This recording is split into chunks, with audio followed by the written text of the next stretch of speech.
Hello दोस्तों, आजकल समाचार में जो एक विशेष प्रकार की समाचार आ रहे हैं वो मन को बहुत ही विचलित करने वाले हैं, क्योंकि वो एक नहीं दो नहीं कई जगहों से इस तरह की समाचारों ने अपना एक स्थान बना रखा है। ये जो समाचार हैं, ऐसा नहीं है कि जो घटनाएं समाचार में बताई जा रही हैं ये पहली बार हुई हैं, पहले भी बहुत बार हुई हैं। कभी अजमेर घटना के रूप में, कभी निर्भया कांड के रूप में, कभी उन्नाव घटना के रूप में, कभी कठुआ कांड के रूप में, और आजकल जो घटनाएं हमारे सामने आ रही हैं। इस घटनाओं के घटने के बाद न्यूज़ चैनल में जो एक बहुत तेज़ी के साथ उनको बताया जाता है कि ये घटना ऐसे घट गई, मन बहुत विचलित होता है। और ना सिर्फ हमारा, हमें लगता है जितने भी लोग हैं पूरे भारतवर्ष में, सब बहुत ही जागरूक हो जाते हैं। विरोध प्रदर्शन, कैंडल मार्च निकालने सब शुरू कर देते हैं, और ये घटनाएं होती हैं और चर्चा परिचर्चा, दोषारोपण, किसका दोष किसका नहीं दोष, बहुत सारी बातें होती हैं। और फिर कुछ समय के बाद हम लोग भूलकर अपनी सामान्य दिनचर्या जीना शुरू कर देते हैं। जब ये रोष आता है, लोग कैंडल लेकर निकलते हैं, लोग विरोध प्रदर्शन करते हैं, निर्दोषों, जो दोषी लोग हैं उनको सज़ा देने की बात करते हैं। कोई मृत्युदंड की बात करता है, कोई नया कानून बनाने की बात करता है, कोई अपराध मुक्त भारत के लिए अपने अपने विचार व्यक्त करता है। तो कुछ पल के लिए ऐसा लगता है कि शायद ये जो घटना आज हम सुन रहे हैं ये हमारे जीवन की आखिरी घटना है। अब हमें कभी इस तरह के केसेस सुनने को नहीं मिलेंगे। अब हम सब बहुत जागरूक हो चुके हैं। लेकिन कुछ समय बाद हम सब भूल जाते हैं, अपनी दैनिक दिनचर्या में इतने मस्त हो जाते हैं कि लगता ही नहीं कि कभी कोई ऐसा केस हुआ था। फिर कभी एक घटना ऐसे घटती है, फिर कभी कोई वो घटना मीडिया में जोर पकड़ लेती है। वो कारण कुछ भी हो, चाहे वो राजनीतिक कारणों के बस वो मीडिया ने जोर पकड़ा, या मीडिया ने अपना इंटरेस्ट दिखाया, उस वजह से उसमें जोर पकड़ा। कोई एक आध घटना जब मीडिया में, ये ऐसा नहीं होता कि जो घटना दिखाई जा रही है ये एक घटना है। घटनाएं बहुत तेज़ी के साथ हमारे समाज में, हमारे परिवेश में आसपास होती हैं, लेकिन रिपोर्ट जो इतनी हाई लेवल पे पहुंचती हैं वो एक आध घटनाएं ही होती हैं।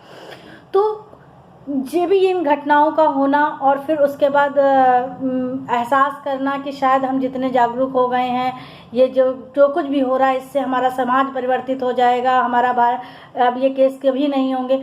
लेकिन कुछ समय बाद हम फिर निरंतर वैसे ही भूलकर अपनी दैनिक दिनचर्या में व्यस्त हो जाते हैं, और हम भूल जाते हैं कि कभी हमारी ज़िंदगी, कभी हमने इस तरह के केस को सुना भी था। हम अभिनय करते हैं कि हम सब भूल गए हैं। फिर कभी कहीं कोई निर्भया तार तार होती है, हम फिर जागते हैं, फिर बहुत कुछ क्षण, कुछ पल, कुछ महीनों जागृत रहते हैं, चर्चा परिचर्चा, दोषारोपण जोरों से करते रहते हैं, और फिर उसी तरह से पहले की तरह सारा मामला टाय टाय फिस हो जाता है। परिवर्तन के नाम पर कुछ जुमले रट लेते हैं। लगता है कि बस अब कुछ नियम बदल डालो, प्रॉब्लम सॉल्व हो जाएगी, कुछ नियम नए बना दो, प्रॉब्लम सॉल्व हो जाएगी, या जो अपराधी है उसको मृत्युदंड पहुंचा दो, उसको अंगभंग कर दो, उसको छत विछत कर दो, उसको पनिश कर दो, प्रॉब्लम सॉल्व हो जाएगी। दोस्तों, यहाँ पर मैं ये जानना चाहती हूँ कि क्या जो ये प्रयास अब तक में हमने किए हैं उनसे हमारे समाज में कुछ परिवर्तन आया है, या भविष्य में कभी आने की हमको संभावना नजर आती है? अगर ये जो प्रयास किए गए, कैंडल मार्च निकाला गया, या विरोध किया गया, या चर्चा परिचर्चा की गई, या नारेबाजी की गई, जो कुछ भी किया हमने अब तक में इन केस के होने के बाद, क्या उनसे समाज में कुछ परिवर्तन हो रहा है, हुआ है, या आगे होने की उम्मीद है? अगर है तो हमें लगता है कि हमको इस तरह की घटनाओं को निरंतर, इस तरह की अपनी जो भी हमारे प्रयास हैं उनको जारी रखना चाहिए, और शायद समाज परिवर्तित हो जाए। लेकिन मेरा अपना व्यक्तिगत मत ये है कि इन प्रयासों से ना समाज बदला है ना बदलेगा और इसमें कोई भी परिवर्तन नहीं होगा। इन प्रयासों से ये जो घृणित घटनाएं हैं, रेप जैसी जो घृणित घटनाएं हैं, ये कभी बंद नहीं होंगी। अब अगर ये बंद नहीं होंगी तो फिर ये सब बदलेगा कैसे? ये एक विचार करने वाली बात है। कैसे बदलेगा? हमारे विचारों से अगर हमें समाज में इस रेप जैसी समस्या से मुक्ति चाहिए तो हमें एक नया नजरिया डेवलप करना होगा, वो अपने जीवन में जोड़ना होगा। उसके लिए हम सभी आम और खास को जागरूक होना होगा और दूसरों के लिए नहीं, अपने लिए संवेदनशील होना होगा। अभी मैं बताती हूँ कि ये कैसे, यहाँ मैं किस नज़रिए की बात कर रही हूँ, कुछ संवेदनशीलता की बात कर रही हूँ और हमारे बदलने से समाज में परिवर्तन कैसे आएगा। नमस्कार दोस्तों, मैं डॉक्टर शक्ति, एक बाल मनोवैज्ञानिक, आपके सामने कुछ संकलित तथ्यों के आधार पर अपने मन की कुछ बात रखने आई हूँ। क्या आप जानते हैं कि भारतवर्ष में औरतों के साथ हो रहे दुर्व्यवहार में रेप को चौथे सबसे बड़े क्राइम के रूप में रिपोर्ट किया जाता है? टाइम्स ऑफ इंडिया की एक रिपोर्ट के अनुसार प्रतिदिन लगभग 106 केस मात्र 106 केस रजिस्टर होते हैं। यहाँ पे मात्र शब्द का उपयोग मैं इसलिए कर रही हूँ क्योंकि 95% केसेस, एक रिपोर्ट के अनुसार 95% केसेस ऐसे हैं जो कि नॉन व्यक्ति यानी कि घर के किसी सदस्य, रिश्तेदार, अड़ोसी, पड़ोसी इत्यादि के द्वारा किए जाते हैं। ये 95% केस कभी भी रजिस्टर नहीं होते, कभी लड़की की इज्जत के नाम पर, कभी समाज की इज्जत के नाम पर, कभी बहुत सारे अपने इज्जत का हवाला देकर इन केसों को कभी रिपोर्ट किया ही नहीं जाता। बच्ची का भविष्य खराब होगा अगर लोगों को पता चलेगा, उसकी शादी नहीं होगी, उसका घर नहीं बसेगा, तो बच्ची को भी चुप रहने के लिए कहा जाता है और खुद भी वो चुप ही रहते हैं। किसी को भनक भी नहीं लगने देते कि किस मनोव्यथा से, किस मानसिक अवस्था से वो बच्ची अब गुजर रही है। तो 95% केसेस तो रजिस्टर ही नहीं हो रहे, और जब वो 95% रजिस्टर नहीं हो रहे, उसके बाद भी प्रतिदिन 106 केस रजिस्टर हो रहे हैं। उसमें भी सबसे ज्यादा दुखद बात यह है कि 28% जो विक्टिम हैं वो 18 साल से कम उम्र की हैं, और जो अपराध करने वाले हैं, आज जो रिपोर्ट्स आई हैं, अपराध करने वाले भी ये अभी नाबालिग ही हैं।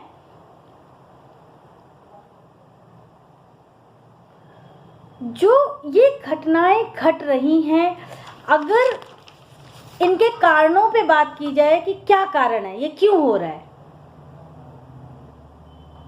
तो बुद्धिजीवी वर्ग तो कभी माता पिता के लालन पालन को दोषी मानता है, कभी परिवेश को दोषी मानता है, बहुत ज़्यादा हुआ तो बेरोजगारी पे उतर आता है, सरकार को दोषी मानता है, और बहुत अच्छे आगे जाए तो बुद्धिजीवी वर्ग और जिस लड़की के साथ ये बलात्कार जैसी घटना घटी उसके चरित्र, उसके रहन सहन, उसके पहनावे को दोषी मानता है। क्या ये सच है? क्या यही कारण है जिसकी वजह से ये घटनाएं घट रही हैं? अगर ऐसा है, इन कारणों से ये घटनाएं घट रही हैं, तो मैंने तो बहुत से केस ऐसे भी देखे हैं। अभी ताजा उदाहरण है राजस्थान का कि 2 नाबालिग बच्चियों 6 महीने की और क्या कच्ची उम्र में उनके साथ इस तरह के दुर्व्यवहार हो गए। मैंने तो पढ़ा 6 महीने की बच्ची के साथ ये घटना घट गई, उसी के रिश्तेदार ने कुछ ऐसा कर दिया, कोई रिलेशन में था। उस बच्ची का चाल चलन क्या कहेंगे आप? उस लड़की के कपड़े के बारे में आप क्या कहेंगे? उसका क्या दोष था? तो कारण तो जो बुद्धिजीवियों द्वारा बताए जा रहे हैं, जो चर्चा परिचर्चा का विषय होते हैं, वो मेरे गले तो नहीं उतरते। और मुझे लगता है व्यक्तिगत तौर पर कि ये जो बातें कही जाती हैं, ये शायद हम समस्या की जड़ तक जा ही नहीं रहे हैं। हम समस्या को जानकर उसकी जब तक हम जड़ को नहीं जानेंगे, जड़ को नहीं पहचानेंगे, तब तक उस समस्या का कभी समाधान नहीं कर सकते। एक बात और ध्यान देने वाली है कि रेप हुआ, रेप किया, ये अलग चीज है। रेप करने के बाद उसी लड़की को अंग भंग कर देना, उसको छत विछत कर देना, उसको अगर उससे भी मन ना भरे तो उसको जान से मार देना, क्या आप लोगों को यह व्यवहार नॉर्मल लगता है? लगता है कि ये एक स्वस्थ मानसिक स्वास्थ्य का परिचायक है, परिचय देता है कि ऐसा व्यक्ति जिसने ये काम किया वो स्वस्थ मानसिकता को बिलोंग करता है, उसकी मानसिकता स्वस्थ है? मुझे तो नहीं लगता। मुझे लगता है कि जो ऐसा कार्य कर रहा है वो मानसिक तौर पे पूरी तरह से विक्षिप्त है।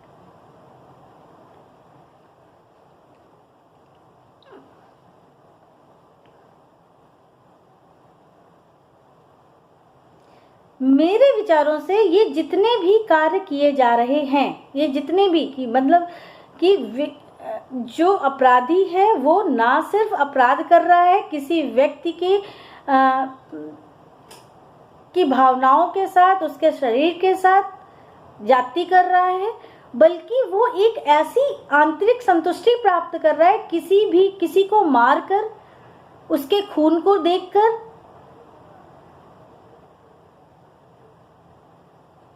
तो ये स्वस्थ मानसिकता का परिचायक तो नहीं है। अब बात यहाँ पर यह उठती है, हम में से कितने लोग स्वस्थ मानसिक स्वास्थ्य के बारे में जागरूक हैं? कितने लोग शरीर की तो बहुत ध्यान रखते हैं कि आज शरीर में ये हो गया, चलो फला डॉक्टर के पास जाते हैं, आज दांत दर्द कर रहा है, आज पेट दर्द कर रहा है, आज सर दर्द कर रहा है, आज ये बीमारी, आज बुखार है, बहुत सारी बीमारियां, अनगिनत बीमारियां हैं शारीरिक। उनके लिए हम संबंधित डॉक्टर के पास समय समय पर जाते रहते हैं, ट्रीटमेंट लेते रहते हैं। लेकिन दिल पे हाथ रख के सोचिए, कितने लोग हैं जो अपनी मानसिक स्वास्थ्य के लिए उससे संबंधित डॉक्टर से मिलने जाते हैं? सच तो ये है कि हम लोग तो मानसिक स्वास्थ्य एक शब्द भर जानते हैं। मानसिक स्वास्थ्य कहते किसे हैं उसको गहराई से जानते भी नहीं है। मानसिक स्वास्थ्य के नाम पर हमें रटे रटाए कुछ शब्द पता है, जैसे उलझन, बेचैनी, चिंता, घबराहट। अभी मीडिया में सुशांत वाला केस आया तो एक नया शब्द जो आम जनता समझ पाई, वो मूड डिसऑर्डर। सुशांत वाला केस गया, मूड डिसऑर्डर गायब हो गया, उलझन, घबराहट, चिंता, बेचैनी अभी साथ में रह गई। लेकिन इसको मानसिक स्वास्थ्य से जोड़कर नहीं देखते। उलझन हो रही है, घबराहट हो रही है, बेचैनी हो रही है, अपने एक फिजिशियन के पास जाते हैं, उसको बताते हैं, वो जो डॉक्टर बताता है वो दवा खाते हैं और अपने आप में रिलैक्स फील करने की कोशिश करते हैं। जब बात आती है कि ये बहुत ज़्यादा हो रहा है, नहीं कोप अप हो पा रहा है सिचुएशन के साथ में, और ज़रूरत पड़ने पे अगर ये कोई कह दे, कोई जानकार ये समझाने की कोशिश करे कि आपको किसी मनोचिकित्सक से या मनोवैज्ञानिक से मिलना चाहिए, तो सबसे पहले जो धारणा डेवलप होती है वो ये होती है, क्या हम पागल हैं? मुझे किसी मनोवैज्ञानिक या मनोचिकित्सक से क्यों मिलना चाहिए? जब ये धारणा है हमारी कि हमें मनोचिकित्सक से, मनोवैज्ञानिक से क्यों मिलना चाहिए, हम कभी उससे मिलने नहीं जाते। हम अपने मानसिक स्वास्थ्य का कभी परीक्षण करवाने में सहज महसूस नहीं करते। शारीरिक परीक्षण चाहे जितना करवा लीजिए, लेकिन मानसिक परीक्षण के नाम पे हम इतना घबरा जाते हैं कि ऐसा लगता है जैसे हम पागल हो गए, और हम पागल हैं इसीलिए हमको एक मनोचिकित्सक या मनोवैज्ञानिक की सलाह लेनी पड़ रही है। ये एक धारणा है। तो शारीरिक स्वास्थ्य का तो हम ध्यान रखते हैं किसी हद तक, लेकिन मानसिक स्वास्थ्य को हम 0.1% भी कंसीडर नहीं करते। ये समाज में जो मिथक बना हुआ है कि अगर किसी साइकोलॉजिस्ट से या साइकेट्रिस्ट से हेल्प ले रहे हैं तो हम पागल हैं, या सोसाइटी हमको पागल समझेगी। गलती से अगर हम जा भी रहे हैं तो हम पूरी ये कोशिश करते हैं कि हमारी आइडेंटिटी किसी को पता ना चले कि हम फला डॉक्टर के पास गए थे। इवन हम मनोवैज्ञानिक भी ये एश्योर्ड करते हैं पर्सन को कि आपके संबंधित सारी जानकारी हम गुप्त रखेंगे। उसे ये एश्योरेंस देते हैं कि किसी भी हालत में हम उसे ओपन नहीं होने देंगे। फिर उसके बाद अगर पर्सन का मन करता है कि हाँ वो आप पे विश्वास जमा पाता है, तो वो थोड़े दिन तक टिक कर आपके पास आता है। जो ये एक भावना है कि मानसिक स्वास्थ्य पर ध्यान ना देना, उसको समझने की कोशिश ना करना, मुझे लगता है जब तक मानसिक स्वास्थ्य पर हम ध्यान नहीं देंगे तब तक समाज में रेप जैसी घृणित या जो भी समाज की एक मूल में बसी हुई जो इस तरह की व्यवहारिक समस्याएं हैं, उनसे हम निजात नहीं पा सकते। रूट कॉज ये नहीं है कि उस व्यक्ति ने ये किया। हमारे अपने हम अगर एज ए मनोवैज्ञानिक दृष्टि से हम देखते हैं तो बहुत सी ऐसी जैसे शारीरिक बीमारियां होती हैं ना, कि अगर आपको पेट दर्द हो रहा है, वो पेट दर्द के सिम्टम एक है, लेकिन सिम्टम एक होने के बावजूद भी डायग्नोसिस डिफरेंट टाइप ऑफ होती हैं। बहुत सारी बीमारियां हैं जिनके नाम भी शारीरिक बीमारियों के हम लोग डे टू डे की लाइफ में यूज़ करते हैं। लेकिन मानसिक बीमारियों में भी बहुत सी ऐसी बीमारियां, बहुत सारी बीमारियां, सारी खाली mood disorder, schizophrenia, mental retardation, autism, anxiety disorder, depression, जिसमें एंजाइटी और डिप्रेशन से तो एक आम नागरिक रूबरू भी है। एंजाइटी और डिप्रेशन जैसे शब्द को आम आदमी यूज़ भी करता है, लेकिन मूड डिसऑर्डर और सिजोफ्रेनिया जैसे शब्दों में तो वो बिल्कुल आउट ऑफ कंट्रोल हो जाता है, क्योंकि वो मानसिक स्वास्थ्य को, वो बीमारी को बीमारी नहीं मानना चाहता। और जितनी भी ये बीमारियां हैं, चाहे वो सिजोफ्रेनिया ले लीजिए, डिप्रेशन ले लीजिए, या मूड डिसऑर्डर ले लीजिए, इन सब में, खासकर सिजोफ्रेनिया, मूड डिसऑर्डर, ऑटिज्म, इन सब में सेक्सुअल इंस्टिंक्ट बहुत हाई होती है पर्सन की, और इतनी हाई होती है कि कई बार उसे पता होता है कि हम गलत कर रहे हैं, मुझे नहीं करना है, फिर भी व्यक्ति को अपने ऊपर कंट्रोल नहीं होता है। वो समाज में तिरस्कृत होता है, समाज से के घृणा का पात्र बनता है, लेकिन फिर भी वो इन घटनाओं को रोक पाने में अपने आप को असक्षम महसूस करता है। वो ये घटनाएं जानबूझ के कई बार नहीं कर रहा होता है, मानसिक तौर पे अस्वस्थ है इसलिए वो कर रहा है। ऐसे एक नहीं, बहुत से केसेस हमारे सामने आए जिसमें कि व्यक्ति को पता था कि उसके साथ ये हो रहा है। कई बार मैं बस में या चलती ट्रेन में या रास्ते में लोगों से पिट चुका हूँ, भीड़ ने मुझे मारा है इस तरह के कार्य करने में। आके रोता भी है वो, लेकिन वो अपने व्यवहार को नियंत्रित करने में असक्षम महसूस करता है। कई बार तो क्लाइंट खुद से सामने से बोलता है कि मैं आपसे मिलने नहीं आऊँगा क्योंकि लोग मुझे पागल समझेंगे। ये जो एक भावना है कि लोग मुझे पागल समझेंगे, लोग मिलने नहीं आएंगे, ये जो है वो समाज को बहुत बुरी तरीके से तोड़ रही है। क्या आप जानते हैं, मानसिक स्वास्थ्य की हम बात कर रहे हैं, मानसिक स्वास्थ्य कहते किसे हैं? मोटे तौर पे समझिए तो मानसिक स्वास्थ्य जो है वो हमारी संज्ञानात्मक यानी कॉग्निटिव लेवल, इमोशन लेवल यानी भावनात्मक, और बिहेवियर व्यवहार, इन तीनों चीज़ों के बीच का जो सामंजस्य है ना, वो हमारा जो है वो मानसिक स्वास्थ्य कहलाता है। अगर इन तीनों में से किसी एक के भी सामंजस्य में, एडजस्टमेंट में दिक्कत आती है तो हमारा मानसिक स्वास्थ्य स्वस्थ नहीं कहलाता। मानसिक स्वास्थ्य अगर नॉर्मल और अबनॉर्मल के बीच की बहुत थिन लाइन है, बहुत थिन लाइन है। ये कब क्रॉस हो जाती है हमको आपको पता ही नहीं चलता। गुस्सा एक नॉर्मल है, हर व्यक्ति को आता है और आना चाहिए। अगर किसी व्यक्ति को गुस्सा नहीं आता इसका मतलब वो सामान्य नहीं है। अब अगर व्यक्ति को गुस्सा आ रहा है, वो गुस्सा कर रहा है, तो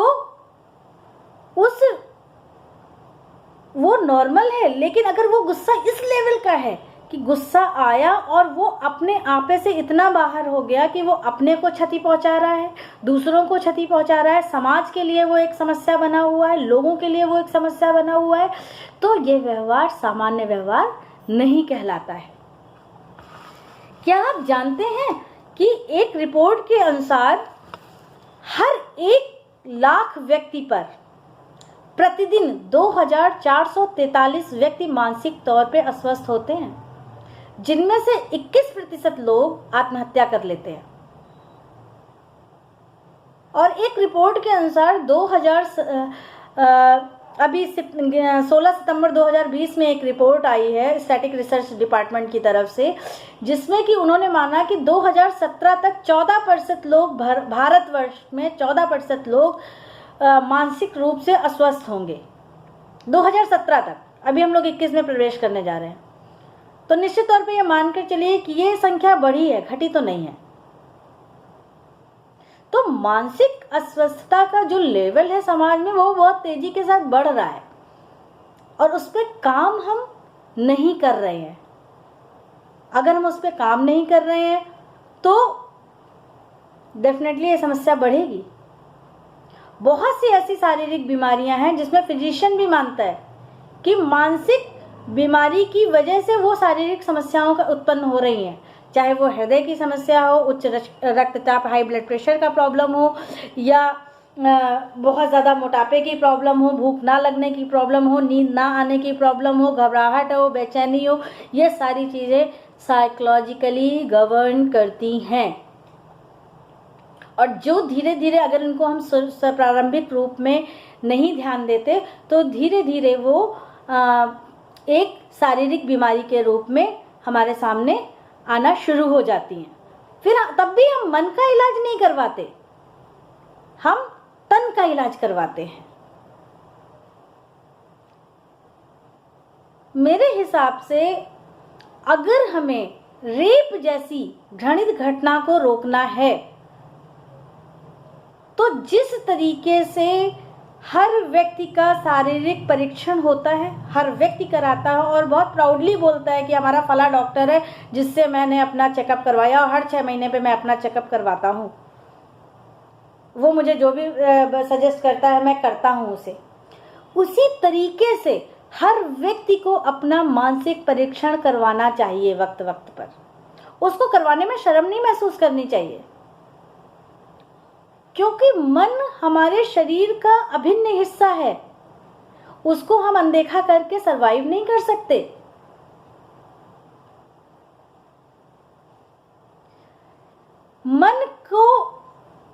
मन के हारे हार है, मन के जीते जीत। मन बहुत इंपॉर्टेंट रोल प्ले करता है हमारे शरीर में और हम उसी मस्तिष्क को, अपने मन को मारते रहते हैं। तो सबसे पहली बात तो हम यही कहेंगे कि अगर इस समस्या से पाना है तो हमको कुछ अपने निश्चित कदम उठाने होंगे। जहां हमने शुरू में बोला था संवेदनशीलता की बात, तो संवेदनशीलता हमें दूसरों के प्रति नहीं, अपने प्रति रखनी है। शारीरिक परीक्षण के साथ साथ हमें समय समय पर मानसिक परीक्षण करवाना होगा। अपने दिमाग से ये टैबू निकालना होगा कि हम किसी साइकोलॉजिस्ट के पास नहीं जाएंगे, हम साइकेट्रिस्ट के पास नहीं जाएंगे। अगर एक छोटी सी गोली खाने से हम पूरी तरह से स्वस्थ, शारीरिक और मानसिक तौर पर स्वस्थ होकर अपने जीवन का यापन कर सकते हैं, तो मुझे नहीं लगता कि इसमें कोई बुराई है। और निश्चित मानिए कि जितने भी अपराधी हैं, अगर इनका सही तौर पे एक अच्छा मनोवैज्ञानिक परीक्षण करने वाला कोई व्यक्ति परीक्षण करे, तो इनके सबके पीछे कोई ना कोई मनोविकार, मानसिक अस्वस्थता 100% निकलेगी। चाहे वो पर्सनालिटी डिसऑर्डर हो, चाहे वो मूड डिसऑर्डर हो, वो सिजोफ्रेनिक हो, एडजस्टमेंट रिएक्शन का इशू हो, पेरेंटिंग, कुछ ना कुछ कारण निकलेगा। कुछ ना कुछ ऐसा साइकोलॉजिकली इंटरवेंशन की ज़रूरत उसे होगी जिससे कि वो एक स्वस्थ मानसिक स्वास्थ्य को अपना सके। अभी हर साल हम लोग अक्टूबर मंथ में मानसिक स्वास्थ्य सप्ताह के रूप में 10 तारीख तक मनाते हैं, सेलिब्रेट करते हैं।